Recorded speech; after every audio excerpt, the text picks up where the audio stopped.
All right, this is Oral Lafori of the African Dream. Well, today we're here in Washington, D.C. at the VOA studios, and we're having a quick chat with Sonny Side of Sports. And hopefully we're going to get to know more about Sonny when we're done. How are you doing today, Sonny? I'm doing great, Oral. How about this great World Cup studio? I know. I love it. I love it. It's crazy. I feel very lucky to have walked into a studio like this, you know. But yeah, it's good to be here. Now, people are asking, who is Sonny Young? How long has he been working with the Voice of America? Started in 1988, so I've spent the better part of a quarter century at the Voice of America. One of my mentors here was a guy by the name of Barry Mon, who basically sort of bequeathed his sports segment to yours truly. Barry's show was called Sports Journal. And I think one of the things that Barry said to me when he kind of handed it over, he said, I can teach you a lot of things, but I can't teach you passion, that fire in the belly. And I've always had a passion for sports. I can tell. I've loved sports. I grew up playing a half dozen different sports as a youngster. Interesting. And I still do a little running today, and I love sports. Yeah. That's interesting. Anyway, so Sonny, tell us, how did the name Sonny Side of Sports came into being? Sonny is my nickname, and in case you're wondering, my mother said I was a very happy baby, Nice. so she named me Sonny. And so Sonny Side of Sports is a play on my name, but also in some ways it's part of my philosophy. I do try to promote positive stories in the sports world and encouraging stories when possible. So I think it is. I think it fits. Now, speaking of positive stories, one of the most exciting and biggest sporting extravaganza is going to be the World Cup, which is right there behind us in Brazil 2014. Kicks off in June, Right. Typically a month-long tournament. Right. And from an audience perspective, from both your audience and my audience, 5 African teams will be in Brazil. And why don't we run them down? We'll have Ghana will be there, Nigeria, Cameroon, which has the proudest World Cup pedigree of any African team. Right. Also Ivory Coast, and Algeria is the 5th African team. And if those teams sound familiar to our viewers right now, well, yes, those same 5 African teams all qualified for South Africa 4 years ago. Right. So kind of a deja vu moment. But well, let me throw it to you this time, Oral. I know you're from Ghana. Do you like the chances of the Black Stars in Brazil? I think they have a very positive mental attitude. A couple World Cups back, when Ghana, went to represent the nation at the World Cup, we had that mentality of, oh, at least we qualified. Right. That's good enough. Right. But now they're going in with a whole new aggression, a whole new, much more positive, heightened sensitivity, where they're like, this time we're going to do better than we did last time. And, even though last time we did awesome, we're trying to kick it a notch up and do much better. So it's always positive to go into the World Cup with a winning mentality for, especially for African nations. We should have gotten past that point where just qualifying and going there and playing is a feather in the cap. Now we have to go there with a winning mentality. And we're going to win the World Cup. I agree with you. I think the Black Stars of Ghana definitely have a winning mentality. Yeah. Haven't watched a lot of them this year. However, I did see that match in Kumasi when they played Egypt. And I was amazed at how good Ghana looked in that match. I think they crushed the Egyptians. I think it was like 6-1. But one thing that really impressed me about the Black Stars, Oral, is their speed. Yeah. They're one of the fastest teams I've seen. I agree. And they're going to play the USA in their opening match in Brazil. And I think the Americans have their hands full. I mean, the Americans, physically, they're a strong team. Right. I don't know how they're going to cope with Ghana's speed and passing ability. And I think that's a very tough group.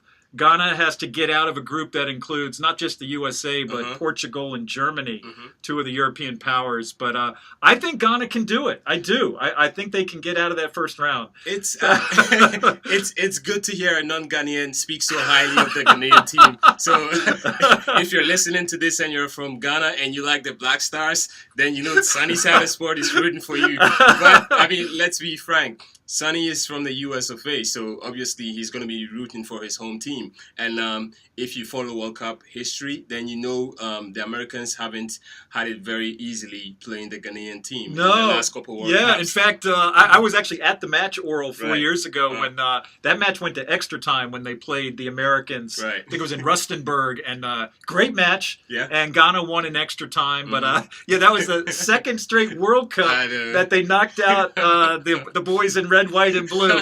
But I do have a very soft spot in my heart for Ghana. Yes. And if you want to put me on the spot, I think Ghana and Nigeria are the two strongest African teams going to Brazil. Nigeria, they're the reigning African champions. Right now. A lot of young talent on the Super Eagles squad. But that said, I think Ivory Coast has a chance of getting out of the first round. They're in. Compared to Ghana, they have an easier group for the first round of Brazil. Still have some great players: Yaya Toure, Didier Drogba. He'll be back probably for his last World Cup. Indomitable Lions of Cameroon, proudest World Cup pedigree of any African team. I think, let me see, 1, 2, 3, 4. I think this is their 7th World Cup appearance. So they will not be intimidated by the whole World Cup atmosphere. Algeria from North Africa. I don't give them much of a chance of getting out of the first round, but these are the 32 best teams in the world. Right. So anything can happen. Nothing is impossible. But you can't discount experience. When a team is highly experienced, they have a lot going for them. But with that said, Sonny, tell us, when the World Cup begins in Brazil, what would be your highest expectations, especially for the African teams? Well, from a historical perspective, Oral, I don't believe two African teams have ever advanced out of the first round. Now, I know we've had one African team several times move out of the first round. I would love to see more than one. Two African teams reach the knockout stage in Brazil. So, I'd love to see Ghana go through. And Nigeria. I think it would be, that would be incredible if 3 African teams were to get out of the first round. I would just like to see 2. I think that would be a huge sign of the progress of African football in recent years. And what better stage to do it than the World Cup? Than the World Cup. I can't agree. I can't agree. But I think it's going to be a great tournament. Nigeria, as we mentioned, has some really good young players. Not just the Nigerian team, but all the teams going to the World Cup. They're starting their World Cup preparations for real. Right. We're less than 100 days from the tournament, and they're in full preparation. Sonny, tell us, are you going to be able to make it to the World Cup in Brazil this year? I had to put you on the spot. Fingers crossed, Oral. I'm hoping that I'll be in Brazil, but still a few details to be worked out. So I'm on the fence. I'm kind of on the fence, if you know what I mean. I understand. Now, let's go back to African sports. We know it's a given that soccer is like the passion of the entire African continent. You've been doing, coverage of African sports for years and years. Take us back to history. Tell us one of the most memorable coverage that you made of African sports, irrespective of the discipline, and what mark it left on you as a reporter. Well, I'll tell you, Oral, we've been talking African football here, and one of my first real memories of the impact of African football was on my first trip to Ghana. And I've made 2 trips to Ghana, and I attended, this was back in 2002, I went to the Accra Sports Stadium in your nation's capital, and I went to a World Cup qualifying match between Ghana and Nigeria. It ended in a draw. I think it was 1-1 was the final score, but I think what really stood out for me from that game was the crowd at the stadium. It was a sold-out crowd. There were literally fans seemingly hanging from the rafters of the stadium. And I thought, how did they get so many people into the stadium? Right.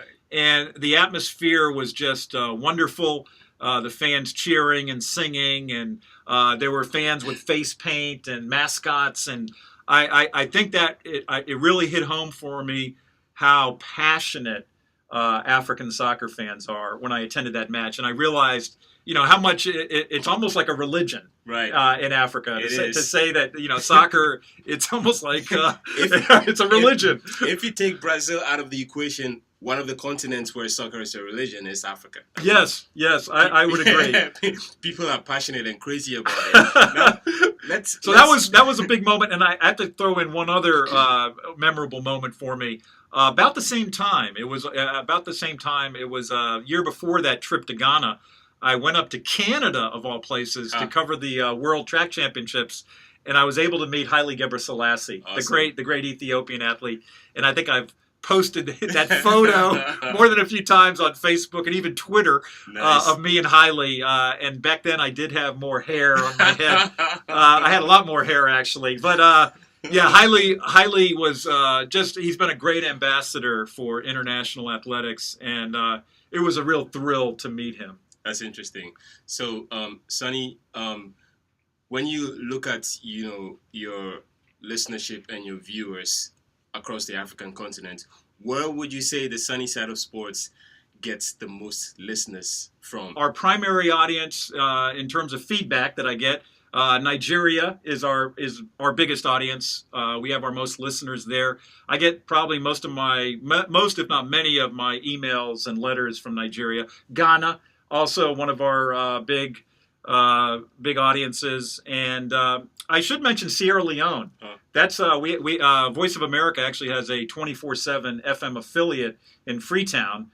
And at my Facebook page, I have quite a few fans in Freetown. Shout out for Liberia. Yeah. Our friends in Monrovia, if you're listening, we really appreciate your support. And I appreciate your support. And shout out for George Weah from Liberia. He's actually visited Voice of America. It's been about 10 years, but that was another great thrill to meet George Weah. I can imagine. And, so, yeah, I would have to say... West African countries are probably where we get most of our listenership, but we also broadcast to South Africa, where we have a bureau in Johannesburg. Right. And the Voice of America is heard across the continent, not just in English, but in other languages such as French, Portuguese, Swahili, Amharic, Hausa. Yeah. It's because you worked here that it's kind of what do we say, a United Nations of broadcasting. Indeed, it is. And you'll see people from all over the world. So, Sonny, before we leave you, let's end this with the World Cup and tell us, who do you think? I know you're going to think I'm going to ask who do you think is going to win the World Cup. Well, guess what? I didn't lie. Who do you think is going to win the World Cup? I look at it, in terms of where it's being played. And home teams always have the advantage. Right. Let me put it this way.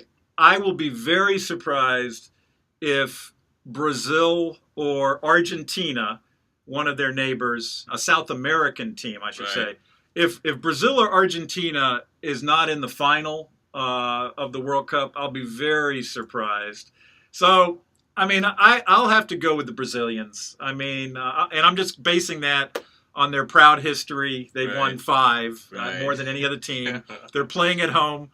They're going to have so many fans cheering for them. They've got Neymar. That said, we have Messi for Argentina, who has never won a World Cup. Right. And so he has something to prove. I think in some ways, until you win the World Cup, you're not really considered the greatest player on the planet. And, many say Messi is the greatest player in the world. If he lifts that trophy, that pretty much says, That'll complete the circle for him. And that guy that's right over your shoulder too. Who's that? What's his name? Ronaldo. Right there he is. See, right there, Ronaldo. Yeah.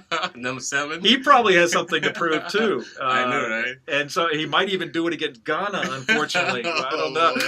We hope not. We say go Black Stars. Well, folks, you've been listening to Sonny Young of the VOA English to Africa Sports section, and if you listen to the VOA English to Africa a lot, then I'm sure you're familiar with the Sportylicious Sonny Young. This has been a Run of the African Dream, and we've been talking to Sonny Young. It's the sunny side of sports. Great job. Great job. Thank you.